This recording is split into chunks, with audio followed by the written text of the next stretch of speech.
안녕하세요. 반갑습니다. 오늘 참 좋은 날입니다. 하나님께서 저와 여러분의 가정에 준비하신 은혜와 평강이 넘쳐나기를 예수님 이름으로 축원합니다. 열왕기하 16장 10절에서 20절에 있는 말씀을 중심으로 마음을 빼앗기면 사람을 두려워한다 라는 제목으로 말씀을 나누고자 합니다. 마음을 빼앗긴다 라는 말을 이해하기는 쉽지 않습니다. 물건을 빼앗겼다라고 하면 쉽게 이해할 수 있습니다. 근데 마음을 빼앗겼다라고 말했을 때는 무엇을 빼앗겼는지가 중요한 게 아니라 누가 빼앗겼는지, 누가 빼앗아갔는지가 달라진다는 사실입니다.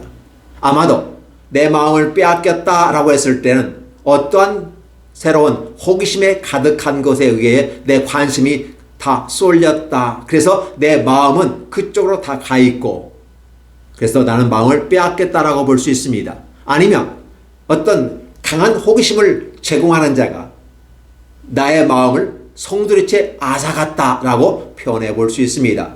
그러면 내가 빼앗긴 겁니까? 내가 그 강한 자가 나를 빼앗아간 겁니까?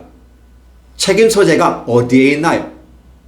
분명히 나보다 강하고 호기심이 많고 탁월한 능력을 가진 어떠한 것에 의해 내가 빼앗겼다라고 하는 것은 내가 내 마음을 지키지 못하였다라고 하기 때문에 나에게 책임이 있습니다. 근데 누군가가 내 마음을 빼앗아갔다 하면 나에게 책임이 있을까요? 없을까요? 저는 여러분에게 이것을 질문하고 싶습니다. 최종적인 부분 속에서는 우리의 판단과 우리의 결정에 따른 선택이 우리에게 주어지기 때문에 그렇습니다. 내가 빼앗겼다라고 피동태로서 말을 하지만 결국은 내가 빼앗긴 겁니다. 내가 진 겁니다. 내가 지키지 못했던 겁니다. 그렇기 때문에 그 책임은 나에게 있는 것이지요.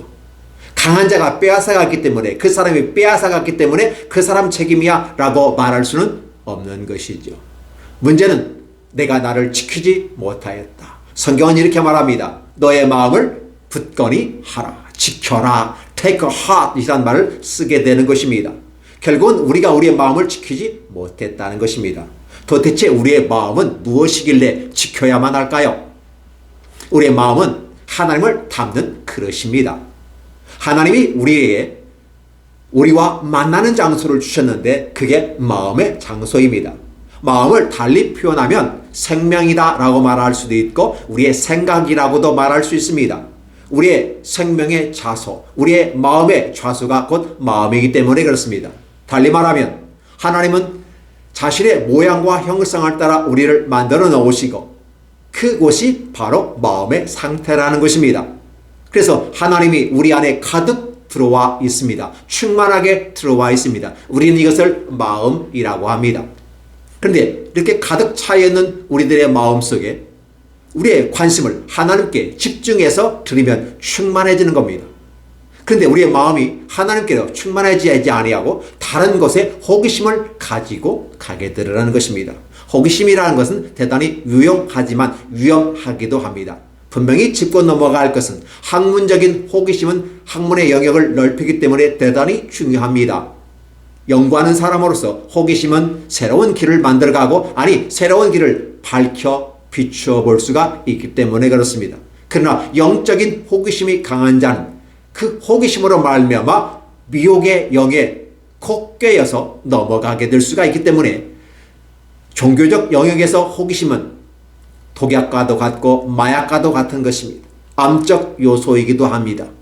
우리 이런 것들을 분명하게 구별해 보아야 합니다. 단순히 호기심은 좋다 나쁘다 말할 수는 없습니다. 다시 한번 말합니다. 학문적 영역 속에서는 대단히 중요하지만 종교적 영역에서 호기심은 우리의 영혼이 악한 사단, 마귀, 사냥꾼의 올무에 걸려 우리의 마음을 빼앗길 수가 있기 때문에 그렇습니다. 자, 마음을 빼앗겼다라는 것을 여러분은 쉽게 그림이 그려지지 않을 수도 있습니다. 그래서 이솝 우화에 나오는 한 이야기를 해드리고자 합니다. 먹이를 입에 물고 다리를 유유하게 걸어가는 한 개가 있었습니다. 그 개가 지나가다가 우연히 본 자신의 다리의 밑에 비친 모습을 보면서 이런 생각을 하게 됩니다. 아니, 나보다 더 큰 먹이를 가지고 있는 저놈은 누구지? 하면서 기분 나쁜 모습으로 용서하지 않겠어 라는 마음이 안에서 쭉 올라오면서 그 개는 컹컹하고 치저댔습니다. 그 순간 그 입에 있던 먹이는 물속에 풍덩하고 빠져들고 말았습니다. 조금 있다가 보니까 물이 고요히 보이면서 다시 자기 자신의 모습이 보이는데 그만 아무것도 가지고 있지 않는 자기 자신을 보게 되는 것이죠. 이 모습을 보면서 여러분은 어떠한 생각을 하게 됩니까? 분명히 물속에 비친 모습은 자기 모습이었습니다. 나 외 또 다른 어떠한 것이 나보다 더 큰 먹이를 가졌다고 생각하는 이 의혹스러운, 이 호기심스러운 모습이 그 개로 하여금 화를 나게 만들었고 컹컹 치서댔고 자기 자신이 갖고 있는 먹이마저 빼앗겨 버렸다는 것입니다. 이 비유가 과연 마음을 빼앗겼다고 하는 이 내용과 맞아 떨어지는 그림일까요? 저는 그렇다고 봅니다. 우리들의 마음은 하나님께서 아름답고 충만하게 가득 채워 주셨습니다. 그런데 우리들의 마음속에 악한 사단 마귀가 들어와 우리의 욕망을 부추깁니다. 우리의 욕망이 우리에게는 없었다고 볼 수 있겠는데 갑자기 나보다 더 큰 것을 먹고 나보다 더 큰 것을 가진 저놈은 뭐야? 라고 했을 때 기분이 나쁘면서 화가 치밀으면서 우리의 가진 것까지 다 빼앗겨 버리는 것입니다. 결국은 그 개는 먹을 음식조차 없게 되는 것이죠. 결국은 마음을 빼앗긴 것은 그 개였습니다. 마음을 빼앗겼다는 말은 어떠한 의미일까요? 바로 자신의 욕심과 욕망이 자기가 갖고 있는 것까지 다 놓쳐버리게 했다는 것입니다. 결과적으로 그 모든 책임은 누구에게 있습니까? 그 개에게 있는 것이죠. 따라서 오늘 저와 여러분들은 마음을 빼앗겼다라고 했을 때 누군가 나에게서 마음을 빼앗아간 것이 아니라 내가 빼앗긴 것이고 결국 빼앗긴 자는 남는 것이 없게 되는 것이죠. 화 있을진저 실족해 할 수는 없으나 실족을 피할 수도 없을 겁니다. 그러나 실족하게 되는 자는 화 있을진저라는 말을 하게 되는 말씀들을 생각해 본다면 바로 실족이라는 단어가 어떻게 오는가? 누가 내 마음을 실족하게 하는 것이 아니라 바로 내가 나의 욕심과 욕망과 야망으로 말미암아 탐심으로 말미암아 내 마음을 빼앗겨 버리게 되는 것입니다. 또한 아울러서 그렇게 욕망과 욕심에 빼앗길 수도 있겠거니와 한편에서는 나보다 더 강하고 큰 사람 앞에서 또 그 호기심 넘치는 그 웅대한 모습 가운데서 저것을 따라서 하면 저것을 본받아 가면 나도 더 크고 나도 더 웅대하게 가득 찰 것이라고 생각하는 그 욕망이 우리를 지배하게 됐다는 것입니다. 과연 저와 여러분을 지배하는 것은 무엇입니까? 여러분의 마음속에 하나님이 좌정하시고 하나님께서 충만히 가득하게 저와 여러분의 안에 계시는데도 불구하고 저와 여러분은 무엇을 바라보기에 마음을 빼앗겨서 그것을 못 잡아서 그것을 놓쳐서 나보다 더 큰 걸 가지고 있는 그것을 보면서 억울해하는 그 모습. 그래서 개가 컹컹대듯이 울부짖으면서 나도 저것을 더 많이 가지고 싶소 하면서 욕망과 욕심이 자라게 되고 그 욕심이 자라면서 결국은 죄악으로 우리에게 다가온 것은 아닌가 생각해 봅니다. 오늘 본문에 이와 똑같은 사람이 나옵니다.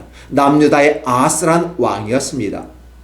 물론 그 아하스는 그의 유치에 있는 아수르 왕 디글랏빌레셀에게 자기는 왕의 신하이고 왕의 아들입니다 라고 하면서 자기의 가진 모든 것을 바치고 여호와의 성전에 있는 것까지 다 바쳐서 나라를 구원하였지만 여전히 전쟁에서 성공은 하였지만 손실이 큰 성공을 하였습니다. 아람 왕과 북이스라엘 왕은 패배를 했죠. 왜? 아수르가 공격했기 때문에. 그런데 최종의 승리자는 아수르였습니다. 그리고 그 남유다를 공격했던 아람과 북이스라엘은 패배자가 되었죠. 그러면 남유다의 아하스는 어떻게 될까요? 전쟁에서는 궁극적으로 도움을 받아 이겼지만 손실된 것이 너무 많아요. 엘라시라는 성도 빼앗기고 기타 다른 모든 것들 다 빼앗겼습니다. 르신에게. 근데 그 르신이 결국은 아람 왕에 죽게 됨으로써 아람 자체가 다 아수르로 빼앗겨버린 것입니다. 결국은 누구를 좋게 만들었을까? 물론 전쟁에서 살아남기 위한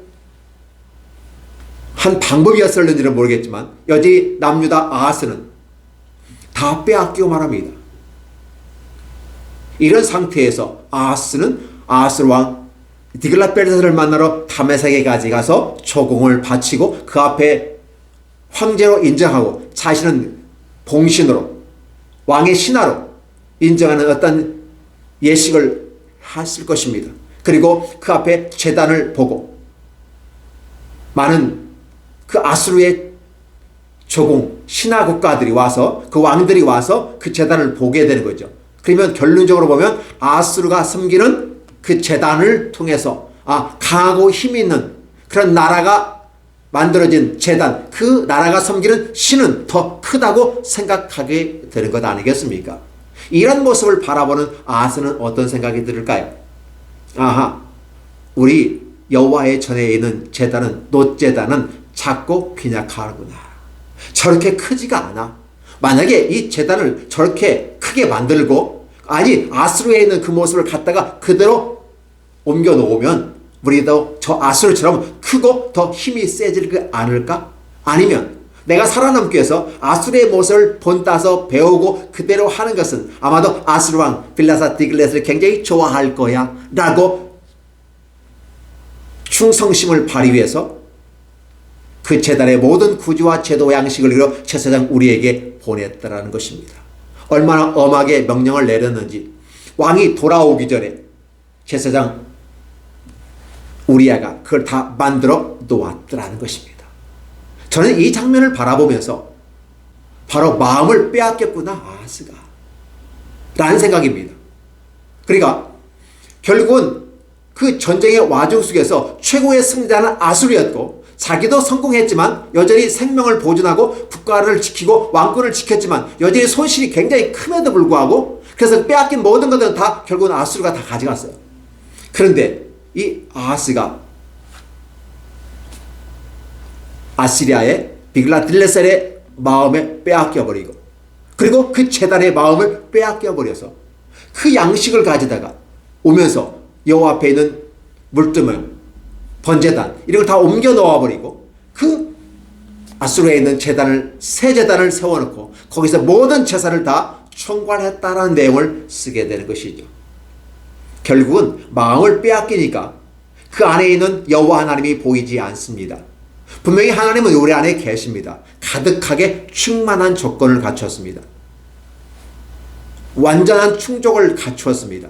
그런데도 이 아하스의 마음에는 여호와 하나님이 안 계시더라는 것입니다. 하나님이 보이지 않기 때문에 계시든 안 계시든 느껴지지 않을 수도 있습니다. 물건이 가득 찼다라면 뭔가 가득 차 있는 모습이 보일 텐데 우리 하나님은 보이지 않고 만져지지 않죠. 단지 마음의 그릇에 보이지 않는 모습으로 가득 우리에게 들어와 있음에도 불구하고 여전히 우리 삶에 주어지는 환경 속에서 마음을 빼앗겨 버려서 결국은 강대국 다메섹 그죠? 에서 돌아오기 전에 제단을 만들어 놓고 그 제단을 이 자리에 만들어 놓으면 아수르처럼 커질 거라는 그런 욕망과 야망과 탐욕이 가득한 모습 가운데서 하나님은 보이지 아니하고 오직 아수르에는 다메섹에서 봐왔던 그 식양대로 제단을 만든 이 모습을 보면서 아수르는 마음이 빼앗겼다.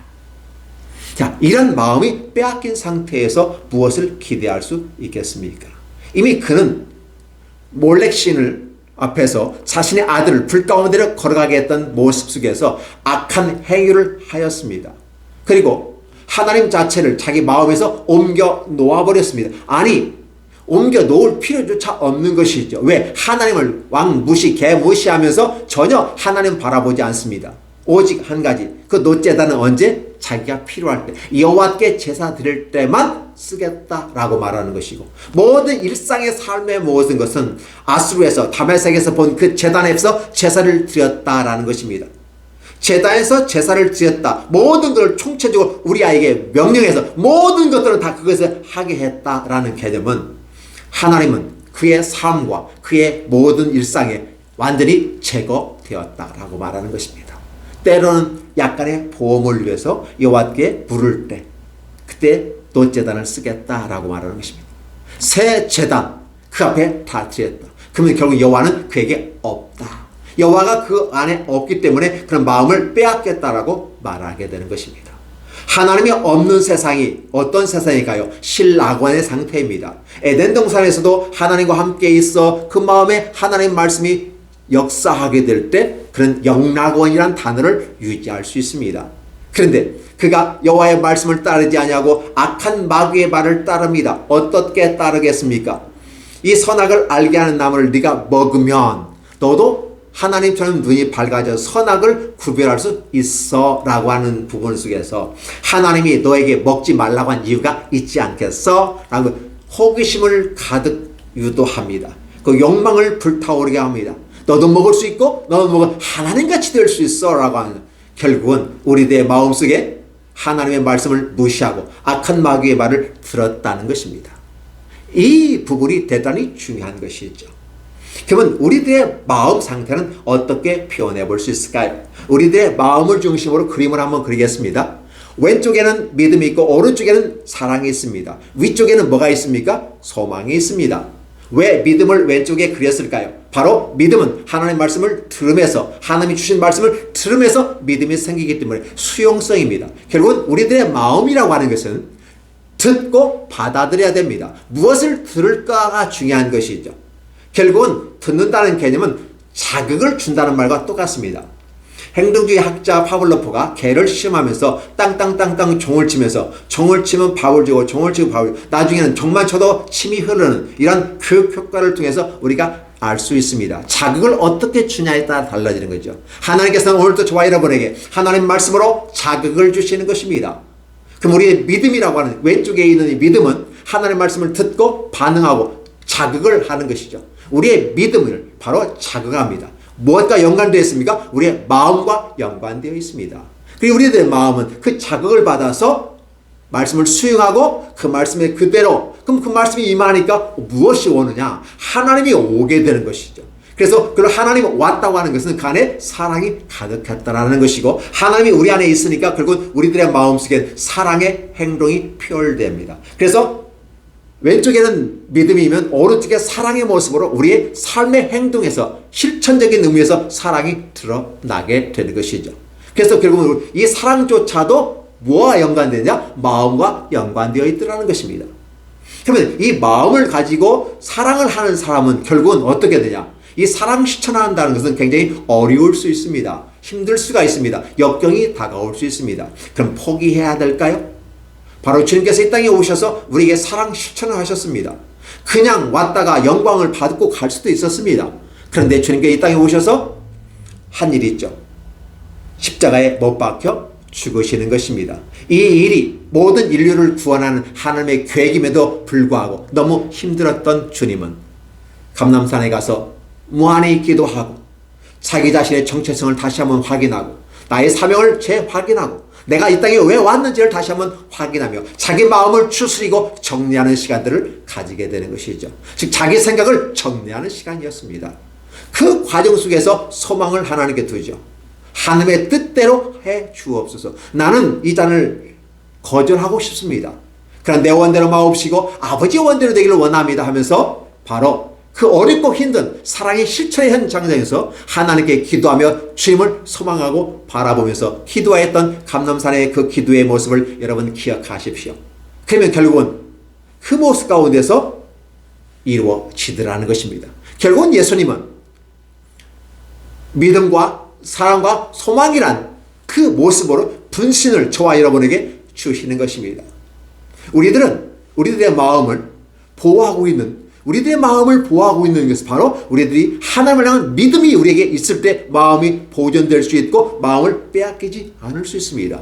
이 마음을 지키기 위해서는 우리는 하나님 말씀을 들어야 됩니다. 하나님 말씀을 듣는 것이 곧 믿음이라고 말합니다. 하나님 말씀을 듣고 그걸 수용하는 것입니다. 이 수용하는 상태, 이것을 믿음의 상태라고 말하는 것이고, 그 믿음은 곧 사랑의 현장 속에서 실천해가는 과정으로 저와 여러분에게 보여지는 것이고요.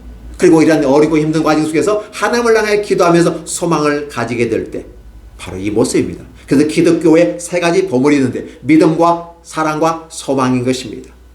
왜 그러면 사랑을 오른쪽에 해놓았을까요? 삼각형 구조 속에서 가운데 마음이 있다면 결국은 믿음으로 시작해서 사랑의 모습으로 쭉 나가야 되는, 수평적인 관점에서 쭉 발전하고 이 땅에서 존재하는 모든 과정 속에 사랑이 실천되어야만 한다는 사실을 보여주는 것이죠. 그러면서 늘 우리들의 관심은 하나님을 바라보는 소망의 모습. 그래서 이 소망이라고 하는 결국은 인내의 모습으로 우리에게 현실적인 모습에 다가오게 되는 것이죠. 바라보는 것은 하나님 소망이지만 우리 이 땅에서 우리 육체를 갖고 있는 우리는 인내라는 모습으로 견디고 이겨나가는 것이죠. 결국은 믿음과 사랑과 소망이 하나의 삼위일체가 되어져서 우리들의 마음을 지킬 수가 있습니다. 달리 말하면 믿음과 사랑과 소망이 없으면, 주님이 우리에게 준 이 세 가지 보물이 없으면 우리의 마음을 지킬 수 없다는 것입니다.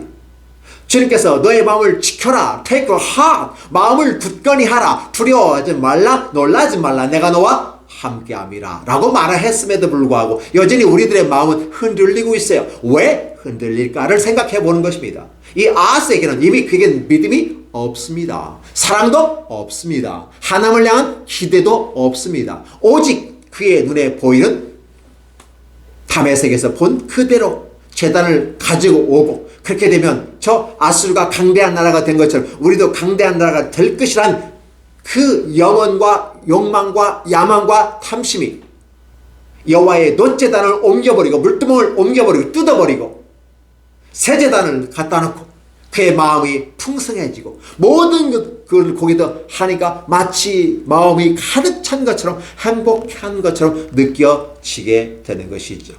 그런데 말입니다, 과연 그렇게 했을 때 진짜 마음이 가득 찰까요? 충만한 상태가 될까요? 그렇지 않다는 것을 저와 여러분이 이미 답에서 다 알고 있는 것이죠. 왕이 오자마자 다메섹에 돌아오자마자 제단을 보고 제단 앞에서 나아가 제사를 드리되, 그래서 이 본문은 자기의 소재물과 불사르고 전제물을 듣고 수은제 짐승의 피를 제단에 뿌리고 계속해서 합니다. 그리고 여호와의 관계되는 모든 것들은 옮겨놓기 시작합니다. 왜? 마음을 빼앗기니까. 여호와 하나님에 대한 소중함을 잃어버립니다. 하나님과 관계되는 이 성막에 필요했던 모든 그것들은 옮겨 북쪽에 뒀고 낭실까지도 없애버리고, 근데 그걸 옮길 때 어떻게 옮깁니까? 아수르 왕을 두려워하여 라는 말을 쓰게 됩니다. 아수르 왕을 두려워하여. 이 두려워한다는 말, 다른 말로 하면 아수르 왕을 공경하여 라는 부분이죠. 달리 말하면 마음을 빼앗기다 보니까 사람을 두려워하게 되더라는 것입니다.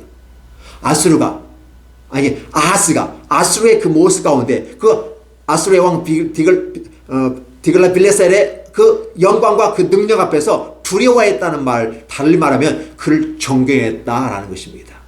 그러니까 하나님을 잃어버리니까 힘을 가진 아수르 왕 디글라빌레셀을 두려워하고, 그러면서 어떻게 보면 시켰을 것 같기도 하고 아니면 스스로가 과잉 충성을 하는 것처럼 보이면서 자기를 보존하려고 하는 이 모습 가운데 자기 도취에 빠진 것은 아닌가. 그래서 이 남유다 왕은 자기 도취에 빠지고 자기의 마음을 아름답게 채워가는 것을 마치 새 제단을 들여놓고 헌 제단, 놋 제단을 옮겨놓는 작업들, 이 그림이 그려지지 않습니까?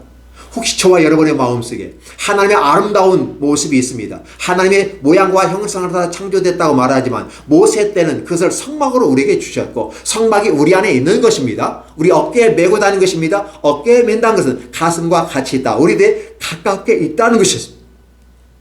그런데 우리의 가깝게 있는 이 여호와의 놋 제단을 옮겨버리고 새 제단을 했는데 세상에 말하고 있는 그 아수르에 있는 다메섹가스의 수도에 있는 제단의 웅대한 모습을 갖다 앞에다 박아놓고 그것이 곧 그곳에서 제사를 드리면 모든 것이 다 해결될 것처럼 생각하고 있다고 하는 것은 마음을 빼앗긴 자의 악한 행위였다라고 볼 수밖에 없을 것입니다.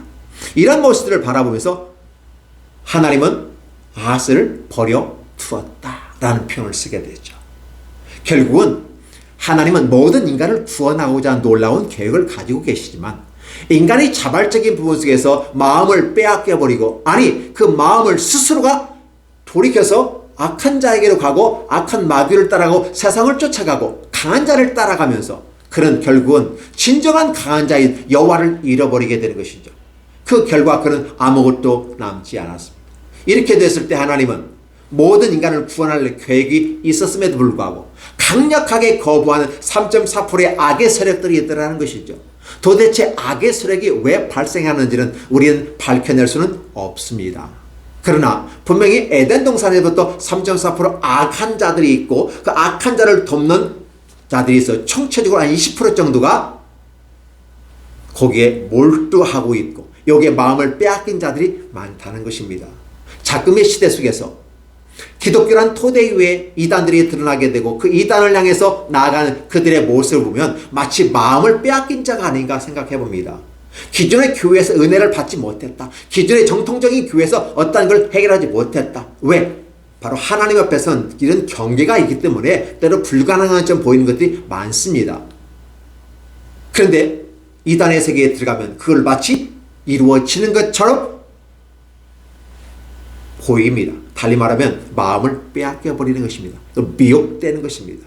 결코 이 땅에서 하나님의 경계를 넘어설 수 없는 것들이 있는데 그것이 되는 것처럼 얘기합니다.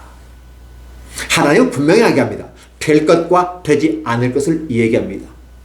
믿음 안에서는 사실 모든 것이 다 해결되지만 그러나 그 주님은 나라의 확장하는 모습 가운데 하나의 믿음을 전하고 하나의 비밀을 계시하기 위해서 하나의 주시는 것이지 이 땅에서 모든 것이 다 해결된 것처럼 이야기하면 안 되는 것이죠. 죽을 때 되면 죽어야만 하는 것입니다. 그럼 그걸 겸허하게 받아들이는 것이 인간의 입장에서 아름다움입니다. 거부할 수가 없겠죠. 거부한다고 해서 거부가 될 수 있다면 얼마나 좋겠습니까? 없는 것을 있다고 표현하면 어떨까요? 있다고 믿으면 좋겠지만 없는 건 영원히 없는 것이죠. 있다고 표현할 뿐이지 사실은 없는 건 없는 거죠. 안 되는 건 안 되는 겁니다. 이게 하나님의 말씀입니다. 이걸 로고스라고 말해요. 하나의 원리, 디스플린이라고 하죠. 원리라며 로고스라고도 표현하는 것입니다. 그러니까 하나님의 나라를 저와 여러분들에게 하나님이 주셨을 때는 이 성경 말씀을 주셨습니다. 이 말씀이 곧 로고스예요. 이 말씀이 하나의 원리를 저와 여러분에게 가르쳐 주시는 겁니다. 되는 것과 되지 않는 것이 있습니다. 경계를 하나님은 분명히 주셨습니다. 그런데 악한 자들은 마치 능구렁이 담 넘어가듯이 넘어가면서 모든 것이 다 가능한 것처럼 속여가고 있습니다. 인간은 겸허하게 될 것과 되지 않을 것을 경계를 넘어갈 것과 넘어가지 않을 것을 분명하게 하고 있습니다. 성경은 그것을 얘기합니다. 그래서 성경이 진리가 되는 것이죠. 근데 그 모든 것이 마치 가능한 것처럼 능구렁이 담 넘어가듯 술술 넘어가면서 이것도 좋고 저것도 좋고 이단과 정통을 넘나들면서 하는 자들이 있습니다. 한국 교회를 무섭게 망가뜨렸던 한 부분도 있습니다. 기억해 주시 바랍니다. 하나님은 그렇게 어리숙하신 분이 아닙니다. 스스로 자신이 하나님을 떠나게 되고 자신의 마음을 빼앗기고 자신의 마음을 빼앗긴 조차도 몰라요. 자신의 안에 있는 하나님이 존재했다는 것조차도 잊어버리고 세상 것에 의해서 취해가는 사람들이 있습니다. 그러니까 결국은 그 사람들이 세상을 꽤 취해서 갔다 세상에 만족하고 세상의 것을 채워보려고 노력한다는 것은 자기가 그만 부족한 걸 느끼기 때문에 세상의 강하고 큰 것 앞에 두려워 떱니다. 아하스 같은 경우는 그래서 이 아수르 왕이 뭐라고 하지 않았는데도 불구하고 여호와의 낭실과 왕이 통과하는 그 낭실을 옮겨버릴 정도로 무서워서 두려워서 그러면서도 그 재단을 갖다 놓으면 그렇게 될 것 같은 느낌 절대 되지 않는 것이지요. 하나님은 허락하지 않기 때문에 그렇습니다. 그런데 마치 될 것처럼 믿고 있어요. 왜? 마음을 빼앗겨 버리니까 그래요. 그래서 이단 사이비에 미혹되는 것입니다. 우리들의 마음을 굳건히 지켜야만 합니다. 정리하겠습니다. 어떻게 우리의 마음을 지킬까요? 분명히 왼쪽에 믿음이 있습니다. 오른쪽에 사랑이 있습니다. 위에 소망이 있습니다. 하나님 말씀을 받고 그대로 따르십시오. 정통적인 가르침과 교훈을 따르십시오. 그리고 그 말씀을 받고 수용하십시오. 믿음은 말씀을 들으면서 나기 때문에 그 말씀을 들어야만 하는 것입니다. 말씀의 정통의 원리를 따라가십시오.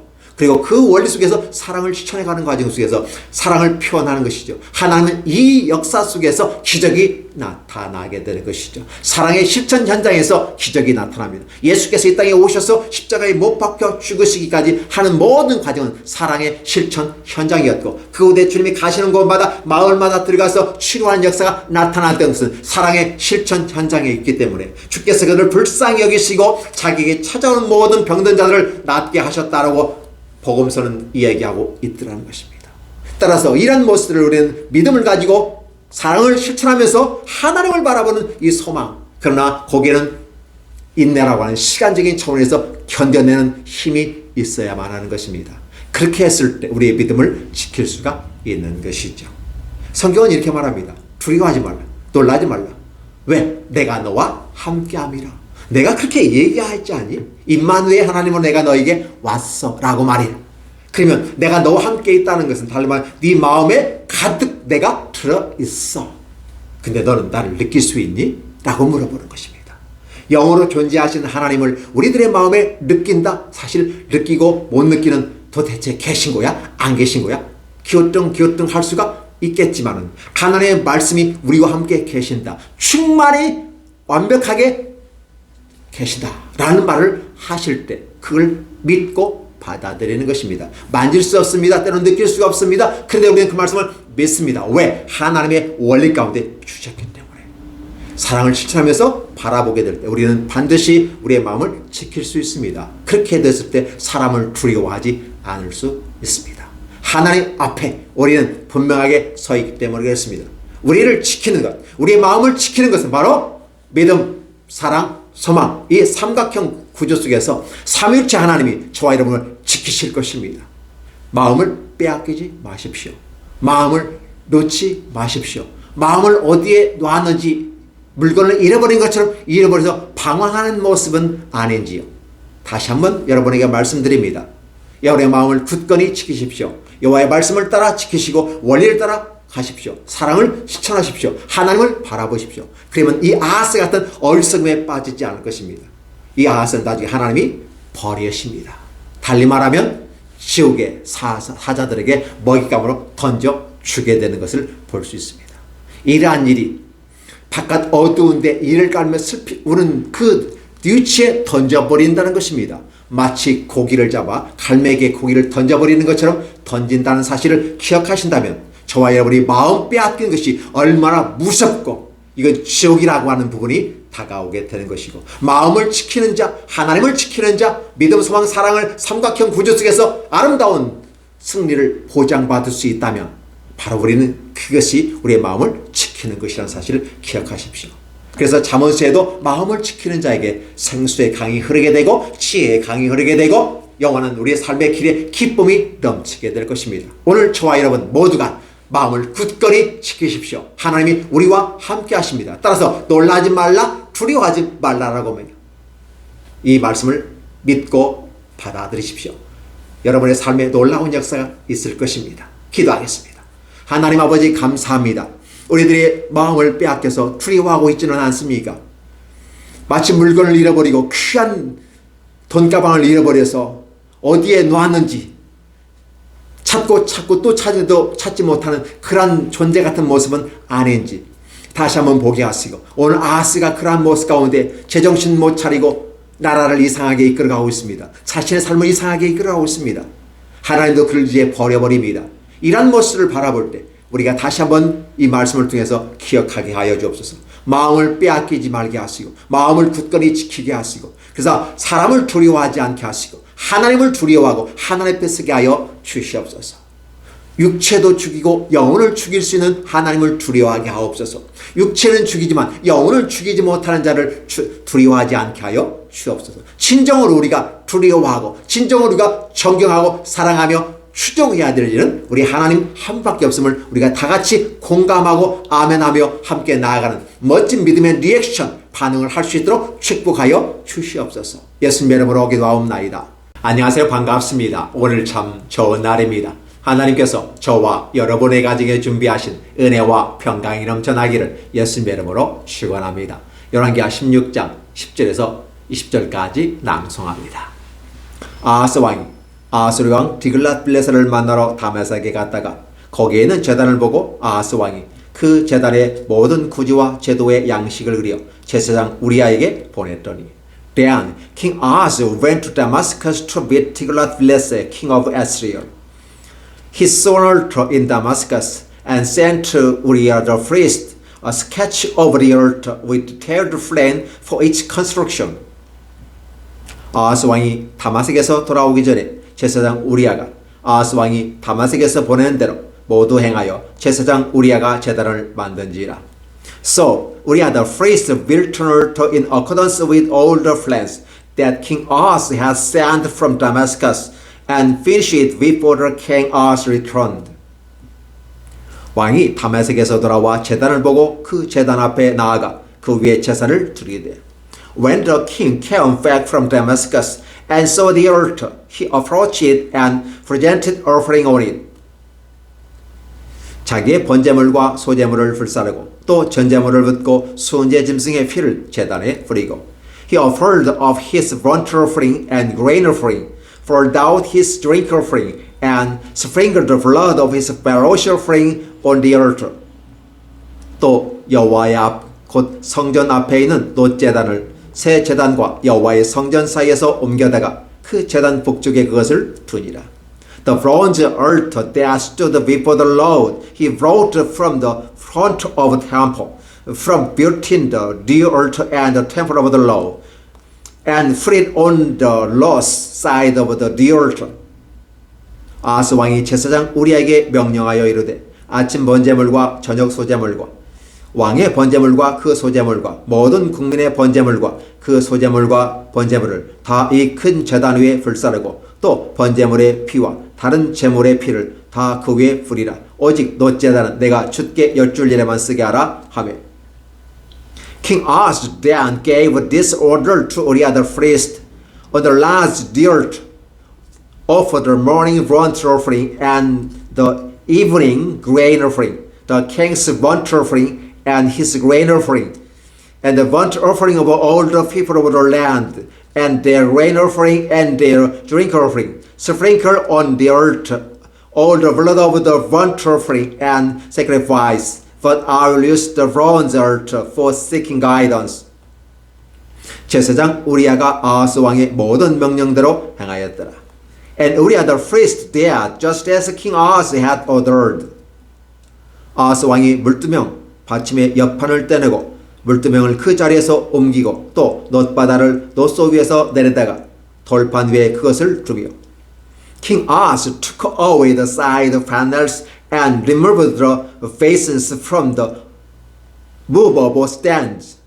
He removed the seat from the bronze vaults that supported it and set it on a stone base. 또 안식일에 쓰기 위하여 성전에 건축한 낭실과 왕이 밖에서 들어가는 낭실을 아하스 왕을 두려워하여 여호와의 성전에 옮겨 세웠더라. He took away the Sabbath canopy that he had been built on a temple and removed the royal entryways outside the temple of the Lord in deference to the king of Assyria. 아하스가 그 행한 남은 사적은 유다왕 역대지력에 기록되지 아니하였느냐. As for the other events of the reign of Ahaz, and he did ordain or written in the book of annals of the kings of Judah. 아하스가 그 조상들과 함께 참해 다윗성에 그 열조와 함께 장사되고 그의 아들 히스기야가 대신하여 왕이 되니라. Ahaz rested with his brothers and was buried with them in the city of David. And Hezekiah his son succeeded him as king. 열왕기하 16장 10절에서 20절까지였습니다. 2 Kings chapter 16 verses 10 through 20. Thank you.